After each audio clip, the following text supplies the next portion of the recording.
में आपका स्वागत है। आज हम बीपीएससी प्रीवियस ईयर क्वेश्चंस का पार्ट 4 देखेंगे। पहले ऑलरेडी हमने पार्ट 1, पार्ट 2, 3 तक कवर कर चुका है। यदि आपने पार्ट 1, पार्ट 2, 3 नहीं देखा है तो पीछे प्लेलिस्ट में जाकर के उसको कंप्लीट कर लें। चलिए अब स्टार्ट करते हैं। तो 12 नंबर क्वेश्चन कहता है प्रति नूतन काल समाप्ति की तिथि क्या है।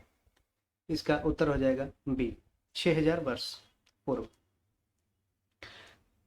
प्रति नूतन प्लेस्टोसिन काल 25.8 लाख वर्ष पूर्व से 11,700 वर्ष बीसी तक का है, जिसकी समाप्ति तिथि रेडियो कार्बन वर्षों में 10,000 कार्बन 14 वर्ष बीसी के रूप में व्यक्त की गई है। इसमें यंगर ड्राइस कोल्ड स्पेल को शामिल करने के लिए दोहरा ग्लेशियर की नवीनतम अवधि शामिल है। छोटी ड्राइस का अंत लगभग 9640 ईसा पूर्व में हुआ। यंगर ड्राइस का अंत वर्तमान होलोसिन युग की आधिकारिक शुरुआत है, हालांकि इसे एक युगांतर माना जाता है। आगे देखें। द्वितीय नगरीकरण में सेकंड सिविलाइजेशन में किस धातु का प्रमुख योगदान था। लोहा का सेकंड सिविलाइजेशन में। ईसा पूर्व 6ठी शताब्दी में गंगा यमुना दोआब एवं बिहार के आसपास के क्षेत्रों में नगरीकरण के लिए आवश्यक कुछ प्रमुख तत्वों जैसे शासक वर्ग का उदय, धर्म का प्रचलन, मुद्रा का प्रचलन, लेखन कला का ज्ञान आदि तत्वों का प्रचलन दिखाई पड़ता है। इसलिए इस काल को भारत की द्वितीय नगरीय क्रांति कहा गया है।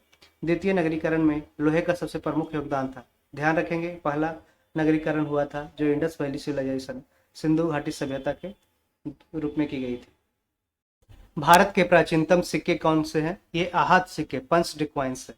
भारत के प्राचीनतम सिक्कों को आहत सिक्के, पंच कॉइन्स कहा जाता है, जो 5वीं सदी ईसा पूर्व के हैं। इन्हीं को साहित्य में कासारपन, पुराण, धरन, सतमान आदि भी कहा गया है।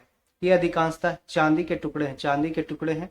सर्वप्रथम सिक्कों पर लेख लिखवाने का कार्य यवन शासकों ने किया था। जो ग्रीक रूलर थे, इसने ही स्टार्ट किया था चांदी पे कुछ लेख लिखवाने का।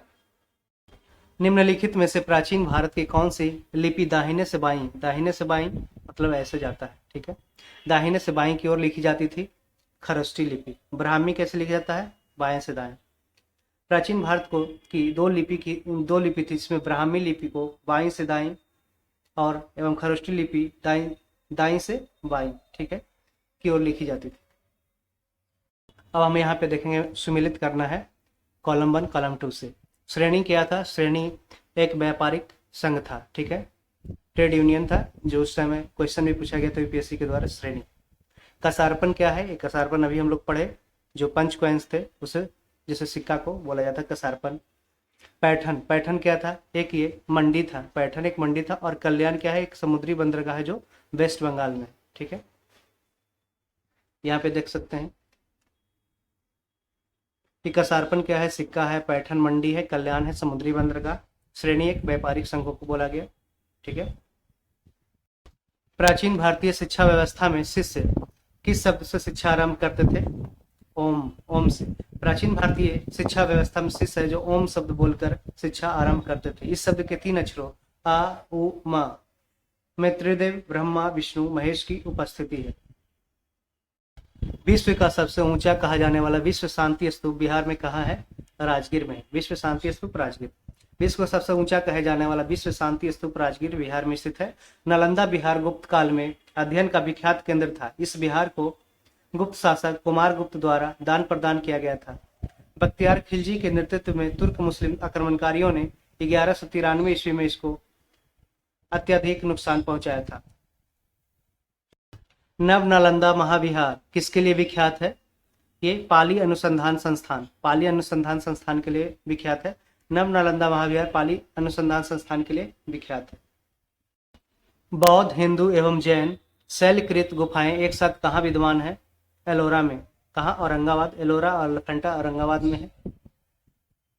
एलोरा महाराष्ट्र के औरंगाबाद से लगभग 25 किलोमीटर पश्चिमोत्तर में स्थित है। यह शैलकृत रॉक कट गुफा मंदिरों के लिए विश्व प्रसिद्ध है। यहाँ कुल 34 एलोरा में कुल 34 शैलकृत गुफाएं हैं।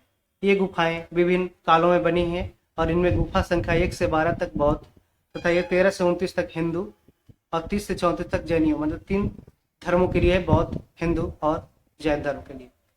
टोटल 34 गुफाएं हैं। शैल चित्रों में अलंकृत बाघ गुफाएं। बाघ गुफाएं किस पर्वत श्रेणी में पाई जाती है? ये विंध्याचल में पाई जाती है। बाघ की गुफा मध्य प्रदेश के विंध्याचल पर्वत श्रेणी पर स्थित है। इस गुफा का संबंध बौद्ध धर्म से है। यह गुफा बाधनी नदी के तट पर है। इन गुफाओं का निर्माण लगभग 5वीं से 6ठी शताब्दी ईसा पूर्व में हुआ था। शाक्य वंशियों द्वारा बनाया गया बौद्ध स्तूप कहाँ स्थित है? पिपरहवा में। पिपरहवा स्तूप का निर्माण शाक्यों द्वारा किया गया था। यह स्तूप उत्तर प्रदेश में नेपाल सीमा के पास है। बुद्ध के परिनिर्वाण के बाद उनके अस्थि अवशेषों का विभाजन हुआ। इन अस्थि अवशेषों पर 8 स्तूप निर्मित हुए, जिनमें से एक पिपरहवा है। चीनी यात्री सुंगयुन ने भारत यात्रा की थी 515 ईसा पूर्व ईस्वी से 520 ईस्वी में।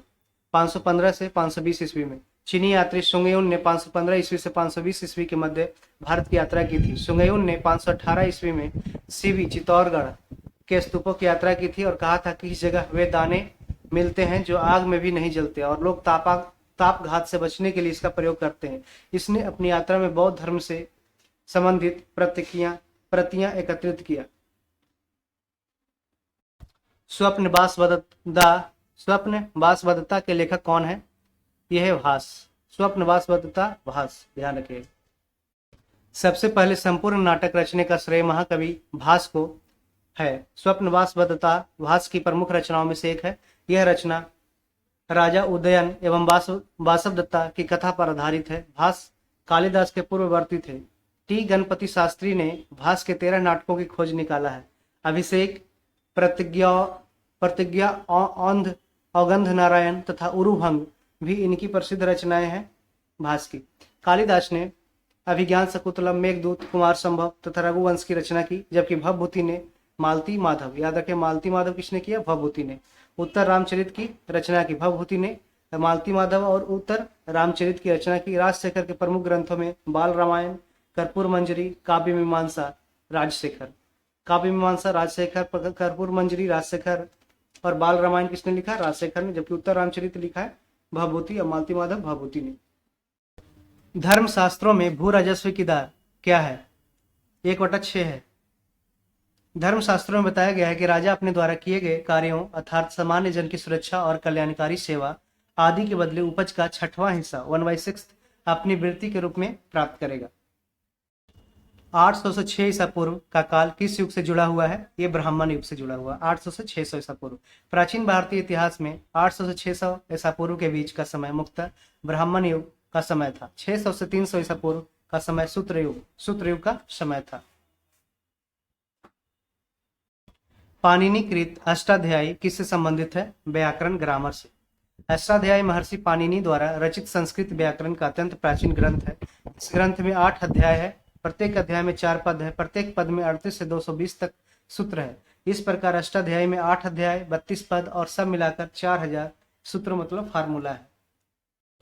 मृच्छकटिकम का लेखक कौन है? शूद्रक है। और देखते हैं शूद्रक मृच्छकटिकम लिखा है कालिदास, ऋतु संहारम, मेघदूतम, रघुवंशम, अभिज्ञान शकुंतलम कालिदास ने लिखी। बाणभट्ट कादम्बरी भारवी ने लिखा है किरात अर्जुनियम। नागानंद, हर्षवर्धन। नागानंद किसने लिखा? हर्षवर्धन ने। हर्षचरित्र बाणभट्ट। तुगलकनामा अमीर खुसरो ने लिखा। ताउलमो राजा राम मोहन राय ने लिखा। और नील दर्पण दीनबंधु मित्र द्वारा रचित रचनाएं हैं। चीनी यात्री ईत सिंह ने बिहार का भ्रमण किया। लगभग कब किया था ये? इसका उपरोक्त में से कोई आंसर नहीं है। पेनसांग के बाद ईत सिंह ने भारत की यात्रा की। इसने 671 से 695 ईस्वी एडी के मध्य भारत का भ्रमण किया। इसने इस दौरान नालंदा बिहार में रहकर 400 संस्कृत ग्रंथों का अनुवाद किया। ईत सिंह ने 60 बौद्ध भिक्षुओं की जीवनी भी लिखी थी। अजंता की चित्रकला में निम्न चित्रों का वर्णन मिलता है। जातक कथा के अजंता की चित्रकला में निम्न चित्रों का वर्णन मिलता है। जातक। भारतीय उपमहाद्वीप में अजंता की गुफाएं पुराने बचे हुए भित्ति चित्रों रॉक पेंटिंग्स में से एक है। अजंता गुफाओं को ज्वालामुखी चट्टानों से 2री शताब्दी में से 4ठी शताब्दी ईस्वी में काटकर बनाया गया है। अजंता की गुफाओं में सर्वाधिक जातक कथाओं बौद्ध धर्म से संबंधित के दृश्य हैं। महाभारत और रामायण का भी चित्र अजंता गुफाओं में मिलता है। यह गुफा महाराष्ट्र के औरंगाबाद जिले में स्थित है। इन गुफाओं को वर्ष 1983 में यूनेस्को की विश्व धरोहर स्थल घोषित किया गया। वर्ल्ड हेरिटेज साइट 1983 में घोषित किया गया है। और एलोरा को भी 1983 में ही घोषित किया गया है। एलोरा में टोटल 34 केव्स हैं और इसमें अजंता में 29 गुफाएं हैं, जो पूरे 29 है जो बौद्ध धर्म से रिलेटेड है, और उसमें 34 है, जिसमें 34 में से तीन धर्मों से रिलेटेड है, हिंदू, जैन और बौद्ध। सूर्य सिद्धांत के लेखक कौन है? आर्यभट्ट। सूर्य सिद्धांत के लेखक आर्यभट्ट थे। इनके द्वारा ब्रह्म सिद्धांत आर्यभट्टियम भी लिखी गई है पुस्तक है। वराहमिहिर ने बृहत संहिता एवं पंच सिद्धांतिका की रचना की। आर्यभट्ट ने सर्वप्रथम शून्यवाद के सिद्धांत का प्रतिपादन किया तथा बताया कि पृथ्वी अपनी धुरी पर घूमती हुई सूर्य का चक्कर लगाती है। एक बार और देखेंगे कि सूर्य सिद्धांत के लेखक आर्यभट्ट थे। इनके द्वारा ब्रह्म सिद्धांत आर्यभट्टियम, सूर्य सिद्धांत लिखा गया आर्यभट्ट ने। वराहमिहिर ने बृहत संहिता एवं पंच सिद्धांतिका की रचना की। आर्यभट्ट ने सर्वप्रथम शून्यवाद की सिद्धांत का प्रतिपादन किया तथा बताया कि पृथ्वी अपनी धुरी पर घूमती हुई सूर्य का चक्कर लगाती है। निम्नलिखित अभिलेखों में से किसमें विधवा दहन का उदाहरण उल्लेखित है? ये भानुगुप्त का एरन स्तंभ अभिलेख में विधवा दहन का उल्लेख है। सती प्रथा का सर्वप्रथम अभिलेखीय प्रमाण 510 ईस्वी के भानुगुप्त के एरन स्तंभ अभिलेख में गोपराज नामक सेनापति की स्त्री के सती होने का उल्लेख मिलता है। इसे विधवा दहन का अभिलेख भी कहा जाता है। महावंश के अनुसार बिंबिसार किस आयु में सिंहासन पर बैठा था? 15 वर्ष की उम्र में। महावंश के अनुसार बिंबिसार 15 वर्ष की अवस्था में 546 ईसा पूर्व में मगध के सिंहासन पर बैठा। इसने अंगराज को जीतकर अपने साम्राज्य में मिलाया तथा अवंती से मैत्रीपूर्ण संबंध स्थापित किए। बराबर पर्वत श्रृंखला स्थिर गोरख गिरी किसके द्वारा विजित की गई? खारवेल के द्वारा। खारवेल कलिंग में राज करने वाला महामेघवाहन वंश का सबसे महान सम्राट था। इसके बारे में जानकारी का सबसे महत्वपूर्ण स्रोत हाथी गुम्फा अभिलेख है, जिसमें इसके गोरख गिरी विजय का उल्लेख है। गोरख गिरी किसके द्वारा है? ये खारवेल, कलिंग नरेश खारवेल, ध्यान रखिएगा। मोरक्को के यात्री इब्न बतूता का वृत्तांत किस रूप में जाना जाता है? रेहला के रूप में। 1333 ईस्वी में इब्न बतूता मोहम्मद बिन तुगलक के काल में भारत आया। पहले उसे दिल्ली का काजी नियुक्त किया गया और बाद में चीन में राजदूत बनाकर भेजा गया। उसने रेहला नामक पुस्तक की रचना की थी।